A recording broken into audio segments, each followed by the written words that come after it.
શું કોઈ દિવસ તમે વિચાર્યું છે કે કોઈ પણ એક નાની હેચબેકમાં યા ક્રોસઓવરમાં યા એસયુવીમાં તમને રિયર વાઇપર મળે છે, પણ એક સિડાન ગાડીમાં તમને કોઈ દિવસ રિયર વાઇપર જોવા નહીં મળે?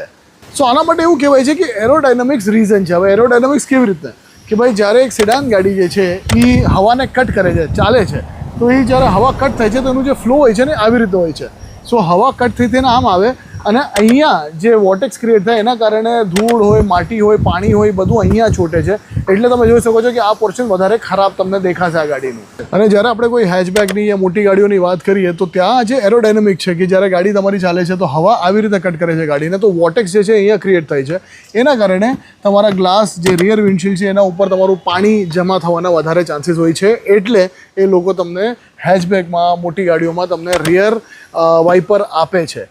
બટ લોજિકલી સ્પીકિંગ મને એવું લાગે છે કે ભાઈ રિયર વાઇપર સેડાનમાં પણ હોઈ શકે છે, હોવું જ જોઈએ, કેમ કે પાણી કે ધૂળ છે એ પડ્યા પણ ગાડીમાં જમા થઈ શકે છે. તો એને ક્લીન કરવા માટે મેન્યુઅલી દર વખતે વ્યક્તિએ ક્લીન કરવું પડે.